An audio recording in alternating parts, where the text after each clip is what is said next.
கூட்டணி கட்சிகளுக்கு போக மீதமுள்ள 24 தொகுதிகளில் மட்டுமே அதிமுக போட்டியிடும் என அமைச்சர் ஐ. பெரியசாமி தெரிவித்துள்ளார். கூட்டணி கட்சிகளுக்கு போக மீதமுள்ள 24 தொகுதிகளில் மட்டுமே அதிமுக போட்டியிடும் நிலை உள்ளது.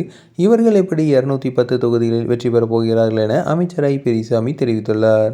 திண்டுக்கல் மாவட்டம் ஆத்தூர் தொகுதிக்குட்பட்ட கல்நாட்டான்பட்டி, சீவல் சரகு, அம்பாத்துரை, பிள்ளையார் நத்தம் ஆகிய கிராமங்களில் புதிய ரேஷன் கடைகளை அமைச்சர் ஐ. பெரியசாமி திறந்து வைத்து மக்களுக்கு ரேஷன் பொருட்களை வழங்கினார். அப்போது அவர் செய்தியாளரிடம் பேசினார். அப்போது பேசும்போது பொங்கலுக்கு 5000 ரூபாய் வழங்க வேண்டும் என எதிர்க்கட்சி தலைவர் எடப்பாடி பழனிசாமி கூறியுள்ளது குறித்து தமிழக முதல்வர் தான் முடிவெடுப்பார். அவர்கள் என்ன வேண்டுமானாலும் கூறுவார்கள். மக்களுக்கு என்ன செய்ய வேண்டுமோ அதை முதல்வர் சரியாக செய்வார். மக்களுக்கு குறை ஏதும் இல்லாமல் பார்த்துக் கொள்வார் என தெரிவித்துள்ளார். 2026 தேர்தலில் 210 தொகுதிகளில் வெற்றி பெறுவோம் என அதிமுகவினர் சொல்கின்றனர். அந்த அளவுக்கு போட்டியிடுவதற்கு அவர்களுக்கு இடமில்லை.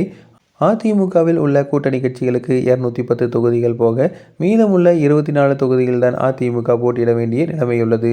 இவர்களால் எப்படி 210 தொகுதிகளில் வெற்றி பெற முடியும்? திமுக ஆட்சி காலத்தில் எப்போதும் இல்லாத அளவிற்கு ஊராட்சி துறையில் 22,000 கிலோமீட்டருக்கு நிதி ஒதுக்கீடு செய்து தமிழ்நாடு முழுவதும் கிராம சாலைகள் இணைக்கப்பட்டுள்ளது. கிட்டத்தட்ட 2 லட்சம் புதிய வீடுகள் கட்டி கொடுக்கப்பட்டுள்ளது.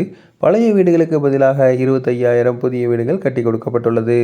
நாங்கள் தேர்தலுக்காக லேப்டாப் வழங்கவில்லை. சட்டப்பேரவையில் அறிவித்த அறிவிப்பை நிறைவேற்றுகிறார்கள் என தெரிவித்துள்ளார். விடுபட்ட மகளிருக்கு உரிமை தொகை வழங்கப்பட உள்ளது. தகுதியுள்ள அனைவருக்கும் பணம் வீடு தேடி வரும். விடுபட்டவர்களுக்கு உதவிக்கரம் நீட்ட தமிழக முதல்வர் தயாராக உள்ளார் என்று கூறியுள்ளார்.